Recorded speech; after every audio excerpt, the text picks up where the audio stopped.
Olá, seja bem-vindo a mais um Alesp Conecta aqui pela Rede Alesp. Vamos falar hoje de saneamento básico em tempos de pandemia. O meu convidado é o especialista em saneamento básico, Dr. Luiz Pladeval. Seja muito bem-vindo, doutor.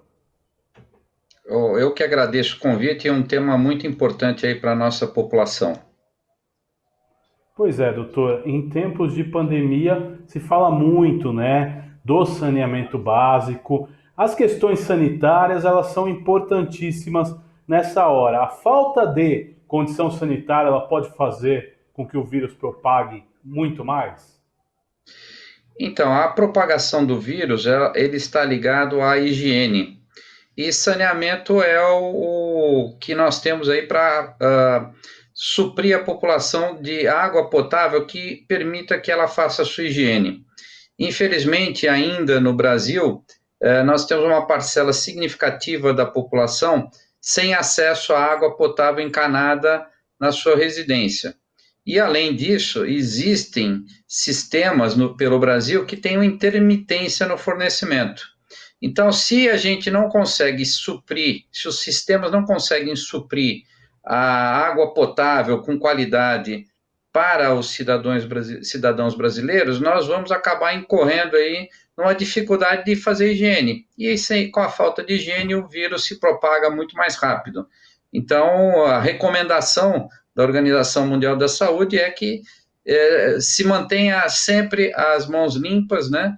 E isso depende de água potável e em quantidade suficiente para a população.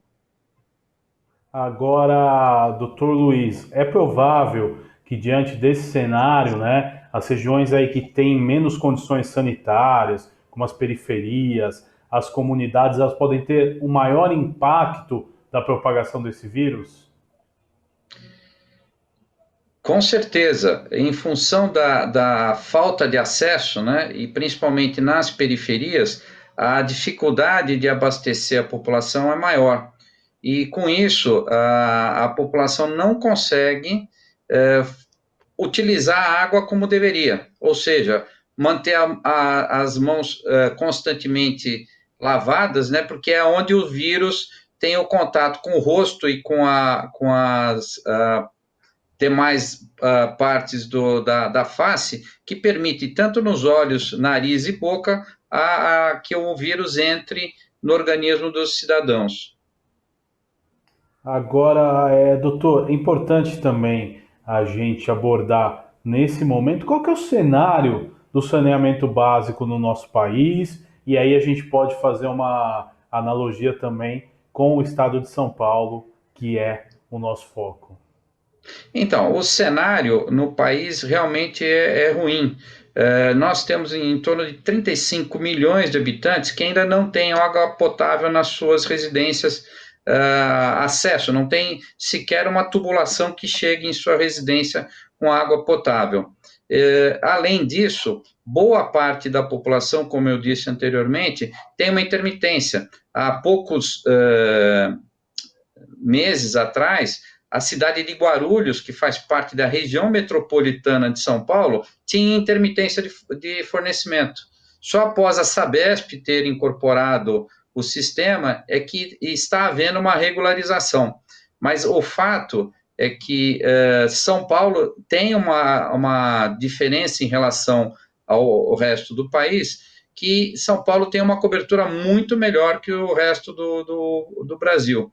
Então, apesar de termos Guarulhos que tinha essa intermitência, quase que a totalidade da população paulista tem acesso à água potável com qualidade nas suas residências. Alguns casos de intermitência, como eu citei Guarulhos, né, que há um ano atrás ainda tinha essa questão, nas periferias ainda tem alguns problemas, principalmente a dificuldade hoje é nas áreas com urbanização irregular, nas favelas, né, onde não se consegue ter um abastecimento organizado por conta da conurbação urbana, né? Quer dizer, não tem como levar água em alguns pontos dessas favelas.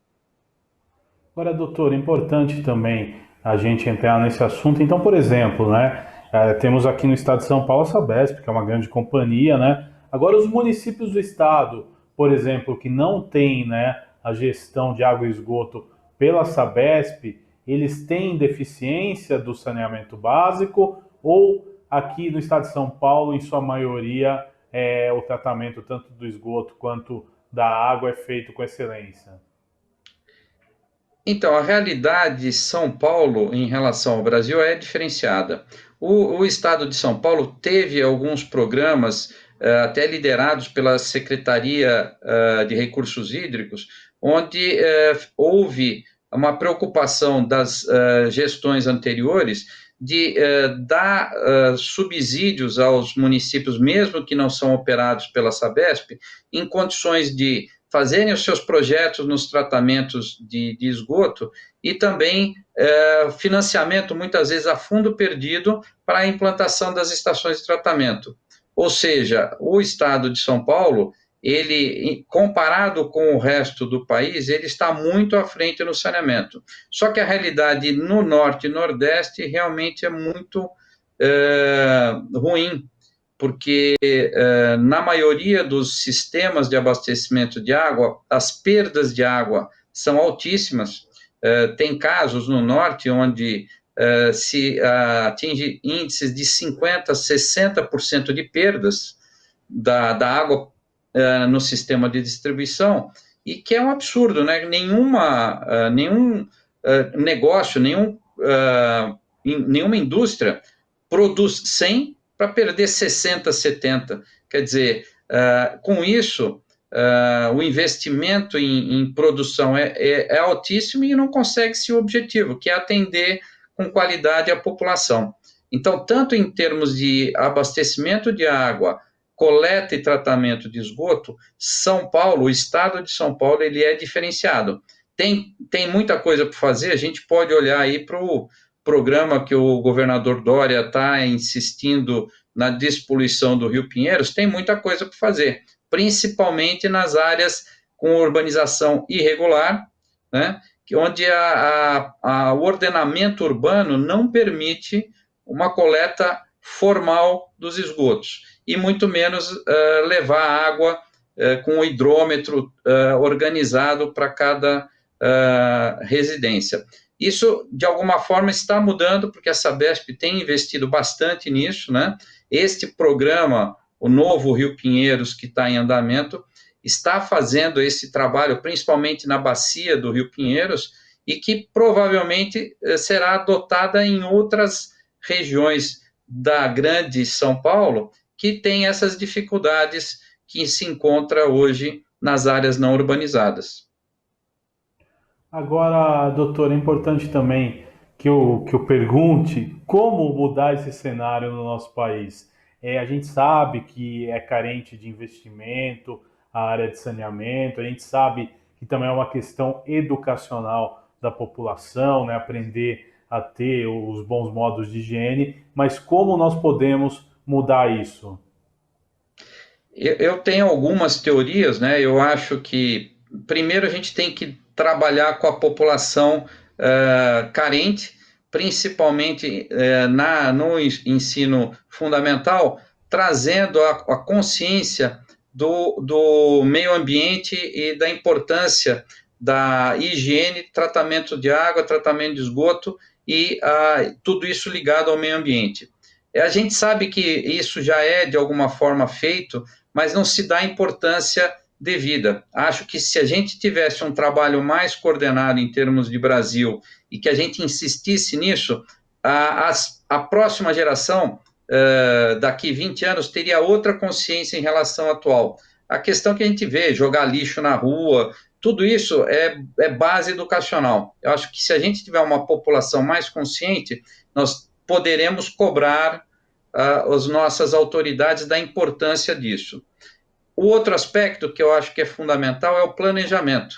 Nós só conseguimos avançar em qualquer questão através de um planejamento que seja de curto, médio e longo prazo, mas que seja que perpasse por vários governos. Nós não podemos ficar atrelados a ideias de um próximo governo que virá. O saneamento ele precisa ser permanente, constante e evolutivo. E para isso nós precisamos de um planejamento sério a nível Brasil, interpretando as diferenças das várias regiões, se adequando a esse planejamento e que isso realmente seja contínuo. A realidade hoje é muito perversa. A gente sabe que hoje nós não temos recursos fiscais para fazer frente aos investimentos necessários. Então, cada vez mais nós precisamos do setor privado investindo na expansão do saneamento. Só que esse investimento ele tem que vir de uma forma segura, através de parcerias público-privadas ou de concessões, mas que sejam estruturadas pelo setor público de forma que o processo seja honesto e com toda a lisura necessária, mas que atraia os investimentos. Isso passa pelo novo marco legal que está em discussão no Congresso, mas que ainda não se tem clareza de quando isso vai se transformar numa legislação. Ele já teve na Câmara, agora está no Senado, mas ainda existem muitas dúvidas sobre o texto final. Esse texto é fundamental porque vai orientar toda a evolução do saneamento. Mas voltando, para que as ações sejam realmente efetivadas, nós precisamos de um planejamento. Infelizmente, no Brasil, as ações elas são sempre imediatistas. E nós que trabalhamos com engenharia, a gente sabe que se a gente não tiver visões evolutivas, nós não vamos chegar no objetivo final. Agora, doutor, importante também a gente salientar, o marco legal do saneamento, ele prevê a universalização dos serviços até 2033, né, com investimento na ordem aí de 700 bilhões de reais. O país tem condição para alcançar essa meta. É importante também que de forma didática a gente explique para o telespectador da Rede Alesp o que seria, né, de fato, a universalização do saneamento. Então, esses números, eles vêm do Plan Sábio. Plan Sábio é o Plano Nacional de Saneamento Básico. Este plano ele foi estruturado em cima de dados do SNIS, do Sistema Nacional de Informação de Saneamento. Esses dados, eles são todos dados declarados. O governo federal, através da Secretaria Nacional de Saneamento, ele tem uma pesquisa de informações que todos os operadores dos 5.570 municípios são obrigados a fornecer para a Secretaria Nacional de Saneamento. Esses dados, eles são declarados e muitas vezes não são auditados. Quer dizer, na realidade, em nenhum caso eles são auditados. Eles são parametrizados pelo governo. Esta é uma das nossas críticas a esse sistema, porque a gente vê que tem muita coisa discrepante nesse Sistema Nacional de Informações e qualquer planejamento e qualquer trabalho sério de engenharia tem que ser embasado em dados confiáveis. Se os dados básicos não são confiáveis, a gente não consegue planejar e projetar. De qualquer forma, aquilo que você falou sobre 2033 é uma data muito arrojada para se atingir. Hoje nós atravessamos, antes do Covid-19, antes da pandemia, nós já atravessávamos uma crise fiscal enorme. Agora, com as dificuldades que estão por vir, fica muito mais difícil de ter previsibilidade de atingimento da universalização. O que seria a universalização? A universalização seria atender 100% ou próximo disso da população com água encanada potável para todas as residências. Como eu disse, ainda faltam 35 milhões na questão de água, e no esgotamento sanitário, ter 100% ou próximo disso da coleta de esgoto e do esgoto coletado, o tratamento de esgotos de forma adequada.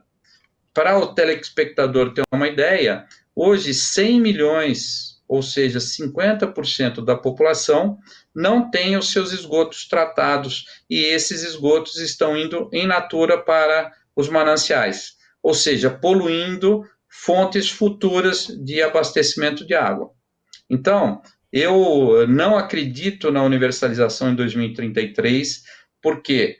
Porque nós não temos recurso suficiente para isso. Os 700 bilhões que são citados, se nós dividirmos pelo prazo que nós temos até 2033, nós estamos falando em torno de 53, 55 bilhões ano, né? Para vocês terem uma ideia, os nossos investimentos no auge de investimento no setor de saneamento girava em torno de 15, 16 bilhões ano. Ou seja, nós teríamos que quase que quadruplicar o investimento anual, sendo que nós estamos numa fase sem recursos, e isso ao longo de 13 anos. Então, eu não acredito na universalização em 2033, acho que tudo isso precisaria de um trabalho sério de análise de dados, de revisão e de preparação, através desse planejamento, de processos que atraíssem investimentos externos e que sejam totalmente transparentes dentro da legislação vigente. Olha, doutor, é bastante importante também. A gente já mencionou que o estado de São Paulo, por exemplo, está na frente aí de muitos estados e municípios brasileiros. Qual seria a região do país que é mais deficitária hoje na questão do saneamento, doutor? Então, hoje, quando a gente olha para o cenário atual, a gente pode afirmar que o Norte e o Nordeste são as regiões mais atrasadas. Apesar que a gente tem no Sul ainda grandes municípios sem o esgoto, sem coleta e tratamento de esgoto. Mas o Norte e o Nordeste, eles têm o outro problema, que é também a deficiência nos sistemas de abastecimento de água. Além de não ter o esgoto e estar muito atrasado nisso, os sistemas de abastecimento de água estão sucateados, com perdas enormes, né? Aquilo que eu citei anteriormente, na faixa de 50% a 70% de perdas.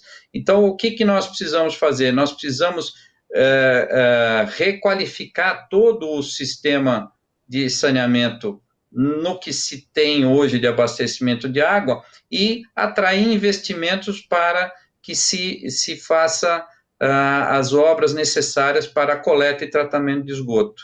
O que eu também sou bastante crítico em relação ao quanto a gente valoriza a água, né? Infelizmente, o meio ambiente no Brasil sempre foi muito depreciado e pouco dado a importância necessária, e saneamento é qualidade de vida e melhoria do meio ambiente. E eu tenho também uma visão muito clara que, no caso do tratamento, no abastecimento de água e no tratamento adequado dos esgotos, ele é uma saúde pública preventiva. Hoje, a Organização Mundial da Saúde, em seus relatórios, ela deixa muito claro que cada $1 investido em saneamento, se tem uma economia de $4 no sistema de saúde. Então, para mim, parece muito óbvio que, se o governo levasse isso mais a sério, sobrariam recursos na saúde para a melhoria do sistema de saúde, que nós estamos vendo aqui as dificuldades hoje para enfrentar a pandemia, e também sobrariam recursos para maiores investimentos em outros setores. Agora, hoje a gente vê aí cerca de 100 milhões de pessoas que não têm acesso adequado ao saneamento e mais de 35 milhões sem acesso à água potável. São números preocupantes, pensando que a gente vive aí uma pandemia, né, doutor? Então, a correlação é direta daquilo que nós falamos, né? E é realmente terrível para nós que temos um nível de consciência melhor em relação à população, nós estarmos entre as 10 maiores economias mundiais e com este atraso no saneamento. A gente faz um paralelo que esse tipo de situação acaba afastando, inclusive, o turismo, né? Quer dizer, quando você não tem condições de ter um saneamento adequado, você espanta o turismo, os investimentos externos em novos empreendimentos, inclusive resorts, questões que possam atrair pessoas que venham para aproveitar. Nós temos uma costa maravilhosa, né? E acaba que a falta de saneamento, ela traz só atrasos para o país, tanto na questão de faltas da escola, né? A gente, por termos um índice alto de doenças de veiculação hídrica com crianças, essas crianças deixam de frequentar as escolas quando estão doentes e acabam, inclusive, prejudicando os trabalhadores nesse sentido, né? Deixar de trabalhar por conta de doenças de veiculação hídrica. Fora a dificuldade de higiene e com a pandemia está sendo realmente um desafio, principalmente nas regiões que têm intermitência de fornecimento de água. Mas, doutor, a água potável, a água tratada, que a companhia de saneamento, né, no caso aqui do estado de São Paulo, a Sabesp, em sua maioria, leva até a sua torneira, é uma água considerada cara? Então, se nós compararmos com os demais serviços fornecidos para a população, eu tenho uma visão que ela é barata. Se compararmos com as tarifas mundiais de países desenvolvidos, nossa água é ridiculamente barata, né?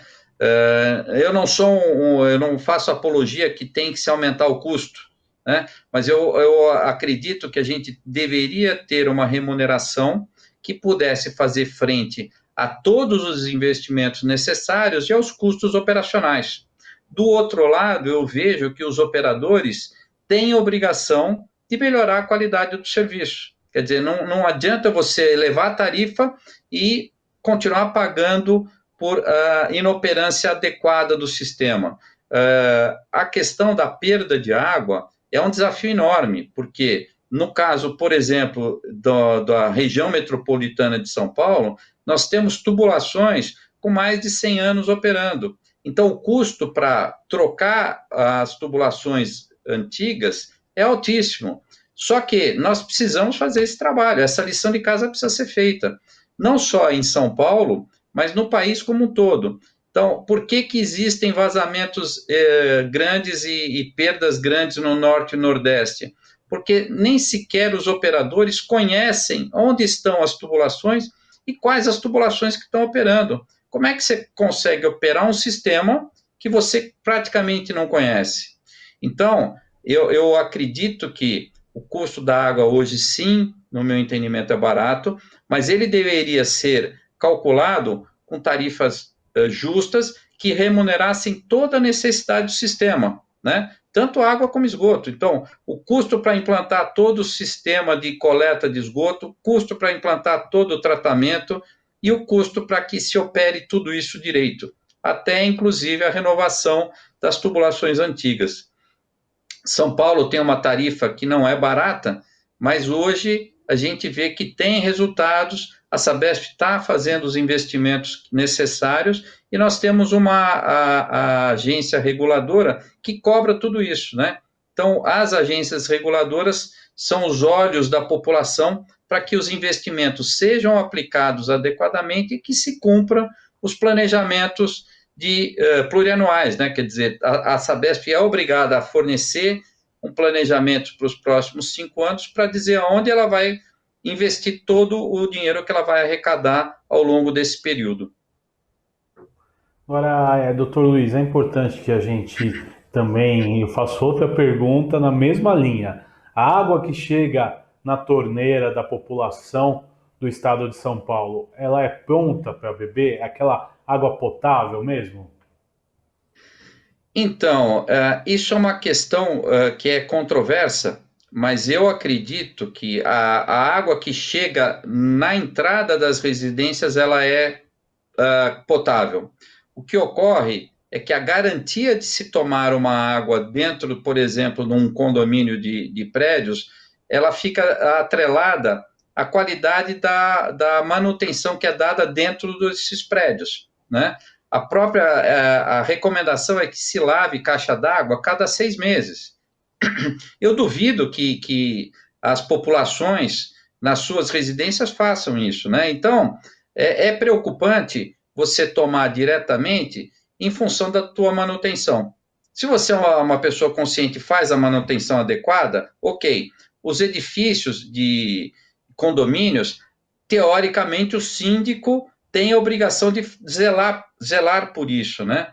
Então, eu recomendo que quem tiver a água encanada da Sabesp tenha minimamente um filtro. É o que eu tenho na minha casa. Eu acredito na água Sabesp, mas eu tenho um filtro para dar um polimento. Já fui síndico do prédio aqui, então eu também sou uma pessoa preocupada com isso. Sei que aqui no meu prédio, é um prédio que é só um bloco, isso realmente é feito, mas a gente não sabe nos grandes condomínios. Hoje existem prédios com 20 torres, né? Se tudo isso é bem coordenado e bem administrado. Mas a água que chega na entrada das casas, eu diria que ela é potável e possível de ser tomada. Doutor Luiz Vladival, nós estamos chegando aos momentos finais desse Alesp Conecta, mas eu quero que o senhor deixe aí uma mensagem do que essa pandemia que nós vivemos pode deixar de legado para o saneamento básico aí do Brasil, em termos de lições que nós e nossos dirigentes e também a nossa população podem tirar disso. Acho que a pandemia fez um alerta importante, não só para o Brasil, mas para todo mundo, da importância da higiene, né? Eu tive vendo uma reportagem essa semana, parece que foi Dia do Enfermeiro, e nós tivemos no Brasil uma enfermeira importante, que era Ana Neri, e que ela mudou a característica de um batalhão de guerra ou brigando pela higienização, né? Então, eu vejo que é um legado a pandemia na questão da cultural, da higiene, né? E também eu vejo que os olhares para o saneamento vão ser outros a partir da pandemia. Acho que já vinha se discutindo o saneamento no Brasil por conta do marco legal, pelos déficits nos últimos anos, e agora, cada vez mais, isso vai ser pauta e tema dos nossos políticos. Como eu te falei, a minha esperança, e eu trabalho no setor há mais de 30 anos, é que realmente vire um programa de Estado, o saneamento se torne um programa de Estado, que perpasse por vários governos. Ele não pode ser um programa de governo. Nós temos que realmente lutar pela universalização e brigar por isso, porque, como eu te disse no meio da entrevista, na minha visão, saneamento é saúde pública preventiva. Então, a lógica fecha por aí. Doutor Luiz Pladival, eu quero agradecer a sua participação conosco aqui na Rede Alesp. Até uma próxima oportunidade. Muito obrigado, viu? Eu que agradeço e estou à disposição. Este foi o Alesp Conecta de hoje. Nós falamos aí do saneamento básico em tempos de pandemia. Você pode ver e rever este e outros programas em nosso canal no YouTube. Até nosso próximo encontro. Tchau!